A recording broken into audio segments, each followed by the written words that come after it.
StrayAllDay.com. Now tuned into the show where you learn the discipline to show up day after day to do the work, the confidence to put yourself out there boldly and authentically, and the mental toughness to continue showing up, doing the work, putting yourself out there, even when the success you're expected to achieve has yet to be achieved. And on top of all this, you get a huge dose of personal initiative. That is the go-getter energy that moves any one of us, including yourself, to go and make things happen instead of waiting for things to happen. And then we put all this together into a series of frameworks, approaches, insights, strategies, and techniques all underneath the umbrella of one unifying philosophy that is called work on your game.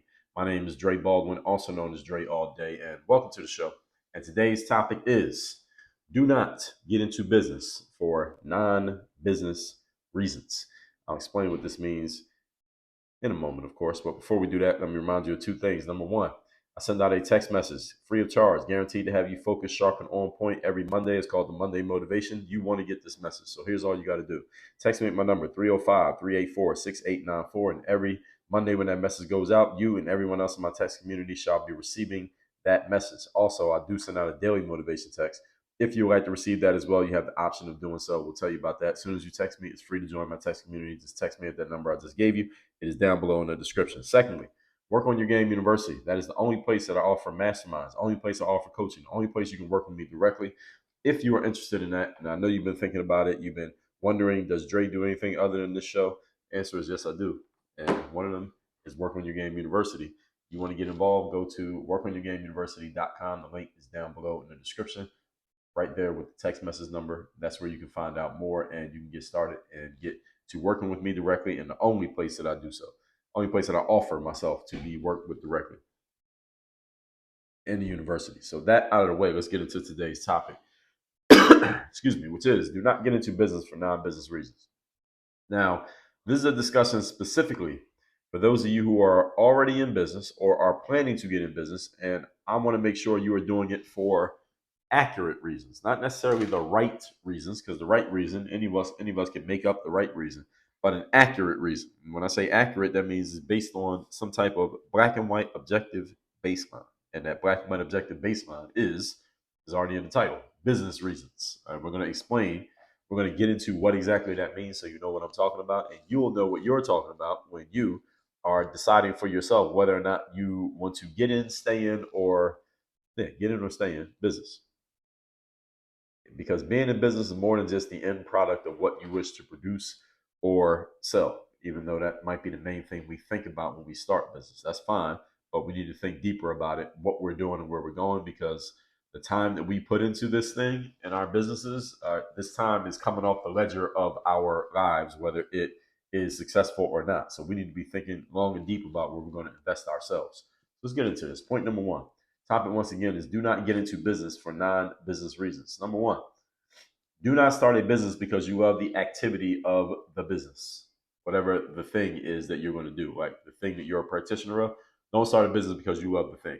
I'll give you an example.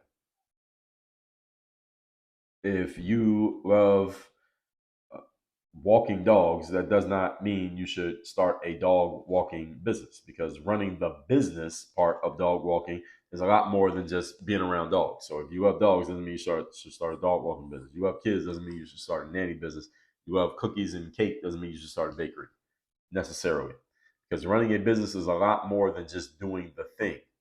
As a matter of fact, when you start a business, you probably won't be able to do as much of the thing while running the business as you would if you were to just do the thing as a hobby or if you were to do it as an employee. Does everyone understand what I just said there? Everybody picking up what I'm putting down here? So if you love dogs, for example, and you just love going to the dog park, maybe with your dog, and then you like playing with everybody else's dog, you will get to spend more time with dogs if you just kept it at that and doing playing with dogs as a hobby, as a pastime, than if you started a dog walking business. Because if you start a dog walking business, now you have to deal with clients, you got to manage the keys to get into people's homes, you got to manage different dogs, you got to manage schedules, you got to manage money, and all of that stuff takes time away from what? You spending time with dogs. So you ain't gonna spend as much time with dogs when you're running the business of dogs than if you just kept playing with dogs as a hobby. Or if you had a job, let's say you worked for a dog walking business and you just worked there, you're an employee. You get to deal with those all the time because all you had to do is clock in and clock out. So you just have to do your job, and the business is handled by people other than yourself. If you start the business, somebody got to handle the business. That would be you. And you don't have enough time to spend as much time with the dogs as you want while the business is still running. The business ain't going to run too well if so. If you love baking cakes, for example, go get a job at a bakery. Bake cakes all day. If the main thing you want to do, folks, is to be a practitioner of the thing that you are doing, go get hired by someone to be a practitioner of the thing that you're doing. If that's the main thing you want to do, go get a job doing that. If you want to be a speaker, for example, you want to be a professional speaker, one thing you could do is go work for someone who's already put together a framework and a system. You get hired by them, they'll teach you their framework, their system, and you can just go around and speak, teaching their framework and their system. That's all you got to do. You don't have to run the business. Now, if you want to speak and you want to talk about your stuff, well, you got to handle the business side of that so you even get the opportunity to get on the stage. Now, if you handle the business side the right way, or you at least partner with somebody who handles the business side, it doesn't have to be you, then maybe you'll get to speak and tell your story just as much. Maybe you will, but that business side has to be taken care of. It doesn't take care of itself just because you love doing the thing. That's the point that I'm making here. So I'm going to make sure everybody is following what I'm saying here. So once you start running a business doing anything, the focus becomes the business stuff, such as acquiring and maintaining clients and customers, marketing, selling, and then if and when there is time, you get to be a practitioner doing the thing, or if and when you create the time and the opportunity to do so, business wise, the opportunity, then you get to do the thing. So if you got into the bakery business because you love baking, well, now you got to sell some baked goods so that you have a reason to make more of them, right? Because they go bad, they sit too long, ain't nobody buying them. So if you want to be the practitioner, you got to get the business taken care of, or just go somewhere where the business is already taken care of and just get a job there, be an employee. Even as you do the thing, business owner slash practitioner, even when you're doing the thing, you always got to keep in mind that your ability to market and sell is the only way you get to do more of the practicing work. So if I ran a bakery, because I love baking cakes, only way I get to bake more cakes is because of my ability to market and sell the cakes that I baked yesterday. Only way I get to bake more today, like I had sold some yesterday and last week. If I didn't sell any last week and yesterday, I still got to bake some today, but it's only so long I can keep baking and not selling anything before I'm out of business. Does everybody follow what I'm saying? Many practitioners get into business and they realize there's only two ways, that they got into business because they wanted to be a practitioner and didn't realize that to get into business means you must be an entrepreneur. And it's not optional. And I'm talking about being an entrepreneur in more master classes, more episodes of this masterclass than I even have time to mention to you here. But there are so many of them. Let me see if I can direct you to a few that I think would at least help you get started. One is episode 2612. Are you an artist or an entrepreneur? It's a great question that everyone needs to answer, especially those of you who are creatives. Episode 2588, where entrepreneurs waste time and why. I went over 3 sets of entrepreneur disciplines, episodes 2563, 2564, and 2565. Episode 2455, entrepreneurship is more about the stomach than the head. Episode number 2267, 3 reasons to not become an entrepreneur. Episode number, I got so many of these, I can't give them to you all. Episode 1933, the real job of an entrepreneur. Episode number 1878, no such thing as an underpaid entrepreneur. So I think you all get the point. Moving on to point number 2. Today's topic, once again, is do not go into business for non-business reasons. Number 2, running a business is about the business, i.e. the marketing and the sales. In case any of you didn't know what the business is, that's the business. Shall I say that again, just in case anybody wasn't listening? The business, quote unquote, part of business is the marketing and the sales. Why? Because the marketing and the sales are what make the money move. So any of you want to know what business is, anytime you hear anybody use the word business, if they know what they're talking about, that's what they're referring to. The marketing and the sales. On a literal level, that's what it means, the marketing and the sales. So yes, a whole bunch of other pieces that can go into a business. But if nothing is being marketed, nothing is being sold, there is no business. Does everybody understand? That's the business. The business actually happens when something is marketed and sold. That ain't happening, there's not a business. So the running of the business is not so much about the products. It is about the products, but it isn't, because the products are what get marketed and sold. But the marketing and selling is what makes it a business. Not the product itself does not make it a business. I just touched on this in point number one. It's very important for any of you who loves doing a thing, but is not sure if you're ready to be an entrepreneur and focus on the business side of stuff. For example, I have done work as a professional speaker, meaning I get paid to stand on the stage and speak. My ability to stand on the stage and speak is not what makes the money move. It's my ability to sell, market and sell my ability to stand on the stage and speak. That's what gets me paid. Because I could stand on a stage and speak and not charge anybody anything, and there's no business. But I could still be just as good as if I was getting paid $20,000 to do the exact same thing. So I give you an example right here. This is a digital stage, but it's a stage. Stage is I'm talking and there's a bunch of people listening. That's a stage. This show right here is a stage.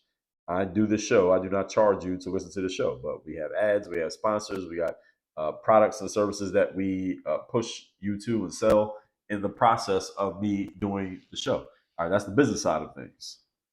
And what all of you need to understand, those of you who are practitioners in any particular space, your ability to market and sell your ability to do the thing, that is what will give you more time and space to do that thing, whatever that thing happens to be. So if you're not sure you're ready to be an entrepreneur and focus on the business side of things, then don't jump into this. And I gave you some episodes referenced there that can help you with this. When you're running a business, all your focus will be on and should stay on the business side of things.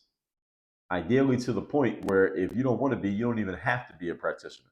Now, some of you may want to be a practitioner. Maybe that's the reason why you started the business, because you want to be a practitioner. You just want to be able to call your own shots. I get it, completely fine.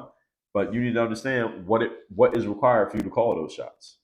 I know too many business people who are so emotionally tied to doing the thing, being a practitioner, that they don't put enough emphasis on the business side of what they do, or don't give themselves enough resources to put more emphasis on the business side of things. In other words, they don't put enough time, money, attention, energy, or focus into the business side of things. They put all of their resources into the practitioner side. They can be really good, but if you don't understand business, you're going to be undercompensated for your abilities, despite how good you are. Has any of you ever felt like that? See, I know people whose own dedication to their passion activity is actually hurting the business because they're putting so much of their resources into the practitioner side, but very few resources into the business side that would actually make the practicing happen more often. They simply it hasn't registered in their brain that they are doing the equation backwards. And depending on who the person is, you try to tell them, they don't want to hear it even more than if they were thinking it to themselves. So what happens is, if this is you, you either need to close down your business and just go get hired somewhere being a practitioner. If you're a baker, for example, close down the business, just go get a job working somewhere at a bakery. All right, you want to cook, you can bake all day. All right, here's the list of orders that we need today. You can go do that. Or there's another thing you can do. Partner with someone who is a business-minded individual so that you can be the practitioner and they can run the business. Or I'll give you one more option. Become a business person. All right. Get a business mind. Get out of your artist slash practitioner mind and get into a business mind, which is not something you do just because you heard me say it. You had to do the work. Same way you did the work to become as good as you are at your thing, you got to do that same amount of work on learning business. All right, these are your options. But if there is a business, somebody must be focused on running the business. Somebody has to be. And if your business is a solopreneurship, it's just you, well, guess who that somebody is? That's the person in the mirror. That would be you. Somebody must focus on how does this business get run. Point number 3. Today's topic, once again, is do not start a business for non-business reasons. Number 3, know what business you're actually in and dedicate real study and work to mastering it. All right, we talked about this in yesterday's episode. What business are you actually in? You need to know the answer to this question and dedicate real study and work to mastering the business that you're actually in. Now, all of us who is in business is in the marketing and the sales business off the top. So everybody who's in business, you need to be studying marketing and sales. I don't care who you are, what your business is, who your clients are, how you got them, how you plan on getting them. If you're in business, you need to be studying marketing and sales because that is what makes the money move. And if money's not moving, you're not in business. Now, on a further level, when I say what business you're in, you need to know the actual space that you personally are in. So I am in the thought leadership business. I'm in the personal branding business, self-aggrandizement business, the information product business. I'm in all of those spaces. I need to know what's going on in those spaces. I need to study them in addition to studying marketing and selling, because no matter what I do for a living, I'm always going to be in marketing and selling. And I discussed this also in the episode of what makes people exceptional in business. Let me see if I can find that episode. That was episode number 2380. Do you want to be average or do you want to be exceptional? And also episode 2576, exceptionalism versus execution. A depth of knowledge in the thing that you are doing. And we also talked about this in yesterday's episode. How many books have you read on your area of expertise? Everyone listen to this. How many books have you read on your particular area of expertise? And how many things can you point out that you actually applied from those books that you read in your area of expertise? It's one thing to have read a book, it's another thing to have applied something from a book. How many courses have you taken in your area of business? Who are the experts who came before you who you are currently studying? Who has been killing it in the same game that you're in the past, and they have there's some information shared on what they did, how they did it, all of that, and you are studying it right now. Who can you name? See, these are all reflections of how deeply you're involved in your area of expertise and how well you actually know it. These questions that I just asked. There are many people running businesses with mere surface level knowledge of the industry you are in.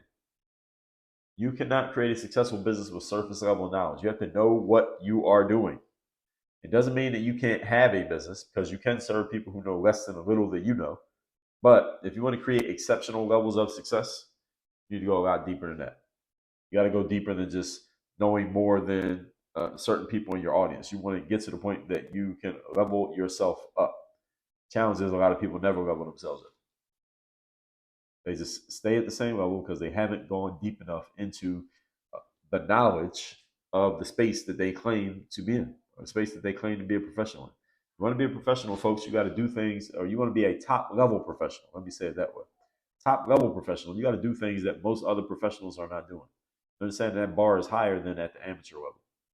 Professionals will do a little bit more than amateurs do. Top professionals do more than the average professional does. So the levels keep rising. Let's recap today's class. Please don't get into business for non-business reasons. This is specifically for those who are already in business or plan on getting in. You want to make sure you're doing it for the right reasons. Number one, do not start a business because you love the activity. Why? Because you're not going to get to spend that much time doing the activity, whatever it happens to be. You need to be in a situation where, mindset wise, where you're thinking more about the business side of things than the when do I get a chance to ride bikes again, or play with dolphins again, or play with dogs, or whatever it is, bake cakes, do hair. You got to be running the business. Point number two, running a business is about the business, the marketing and the sales, not so much about the products. And this is what we talked about in the first point. It's very important for any of you who loves doing a thing, but not sure you're ready to be an entrepreneur, is you need to go follow around an entrepreneur for a day and see what they're doing. See where they're investing their time, and ask yourself, are you ready to make these kind of investments in order for you to do more of the things that you love to do? Now, most people would say yes off the top, but when it comes time to actually doing it, things change.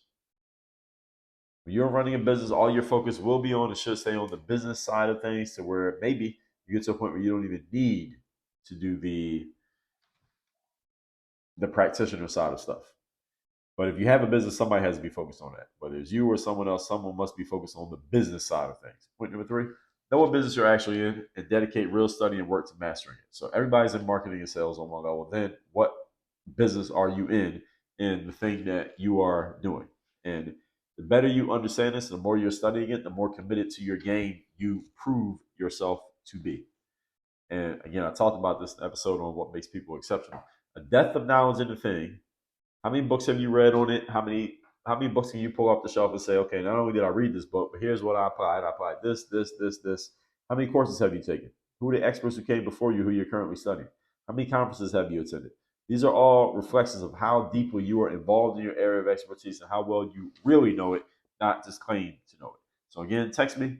Let me know you want to get that Monday motivation text for free every week. My number is 305-384-6894 and workonyourgameuniversity.com. You want to work with me directly, that's the only way to do it. Go to workonyourgameuniversity.com. The link is down below in the description. And that's that, everybody. Work on your game. Dre, all